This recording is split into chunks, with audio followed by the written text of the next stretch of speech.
کہ پیشاب کے چھینٹوں سے خود کو نہ بچانا کبائر گناہ میں سے ہے۔ عن ابن عباس حدثنا عثمان قال حدثنا جرير عن منصور عن مجاهد عن ابن عباس قال مر النبي صلى الله عليه وسلم بحائط من حيطان المدينة يوم مكة وسمع صوت إنسانين يعذبان في قبورهما فقال النبي يعذبان وما يعذبان في كبير ثم قال بلى من كان أحدهما لا يستتر من بوله وكان الآخر يمشي بالنميمة ثم دعا بجريدة فكسرها كسرتين فبدا على كل قبر منهما كسرة وقيل له يا رسول الله لما فعلت هذا قال لعله أن يخفف عنهما لم يتيسا أو إلى لم ييسا او كما قال۔ ابن عباس رضی اللہ تعالیٰ عنہ روایت کرتے ہیں کہ ہم آقا علیہ السلام کے ساتھ گزرے مدینہ یا مکہ کے باہر کسی جگہ سے، تو آپ نے قبروں میں سے بعض لوگوں کے عذاب سے چیخنے کی آواز سنی۔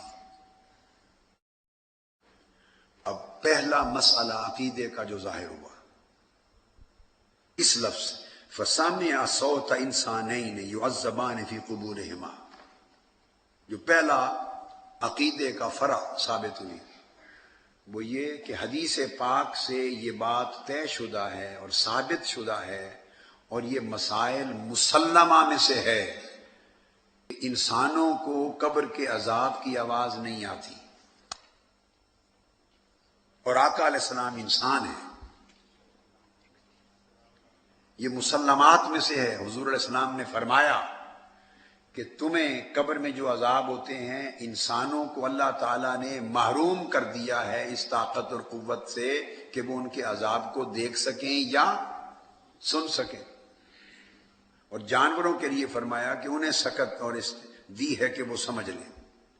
تو انسانوں کو قبر کے عذاب کو دیکھنے یا ان کی آواز کو سننے کی طاقت اللہ نے نہیں دی، ختم کر دی ہے، یہ مسلمات میں سے ہے۔ تو جب یہ بات ہو گئی کہ انسان نہیں سن سکتے تو اب حدیث پاک میں ہے کہ فَسَمِعَ صَوْتَ إِنسَانَيْنِ يُعَذَّبَانِ فِي قُبُورِهِمَا، آقا نے قبروں سے ان کے عذاب پر چیخ و پکار کی آواز سنی۔ تو پتہ چلا کہ آقا علیہ الصلوۃ والسلام انسان ضرور ہیں مگر سب انسانوں جیسے نہیں ہیں، یہ معلوم۔ انسان ضرور ہیں مگر سب انسانوں جیسے نہیں ہیں۔ اب میرا ایک جملہ ہے، میں نے بولا انسان ہیں پر انسانوں جیسے نہیں ہیں، یہ جملہ میں بول رہا ہوں۔ انسان انسانیت کا انکار نہیں ہے۔ الرحمن علم القرآن خلق الانسان علمہ البیان، انسان ہیں مگر انسانوں جیسے نہیں ہیں۔ اگر اس جملے کی آپ تقطیع کر لیں، تجزیہ کر کے سمجھ لیں تو قرآن مجید کی آیت کی آپ کو تفسیر سمجھ میں آ جائے گی۔ قل انما انا بشر مثلکم، اے میرے حبیب صلی اللہ علیہ وسلم فرما دیں انما کلمہ حصر ہے،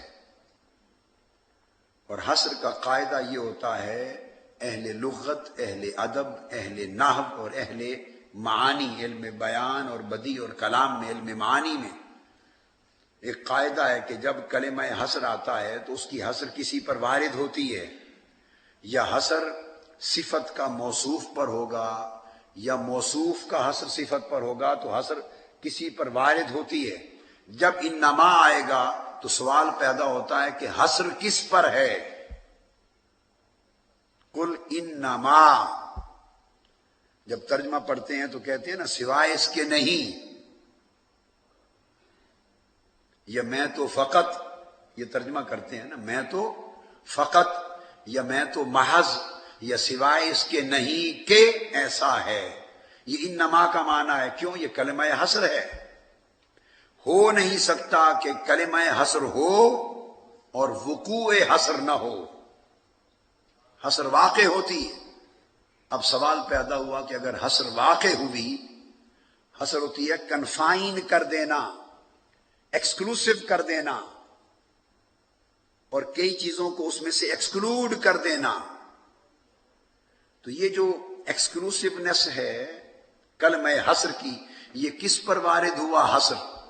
یقیناً یہ صفت کا موصوف پر ہوگا.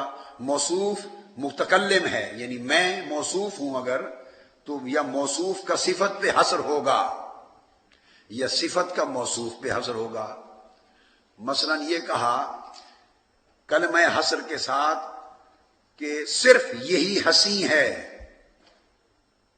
انما ہوا جمیل، صرف یہ خوبصورت ہے. انما انا بشر، انما انا عالم، انما انا جمیل، انما انا متکلم، کہ صرف میں ایسا ہوں. تو آپ نے کہا صرف یہ مولانا محدث فلتلی صاحب، مولانا حبیب الرحمان صاحب بنگلہ دیشی، اگر حسر کے ساتھ کہا آپ سب کے اندر کہ صرف یہ عالم ہے، انما ہوا عالم، صرف یہ عالم ہے، تو اب حسر کا سمجھا رہا ہوں اصول کیا ہوگا. اب حسر واقع تو ہوگی، یا حسر مولانا حبیب الرحمان کی علم پر ہوگی یا علم کی مولانا حبیب الرحمان پر ہوگی. یعنی یا موصوف کا صفت پہ حسر ہوگا یا صفت کا موصوف پر ہوگا.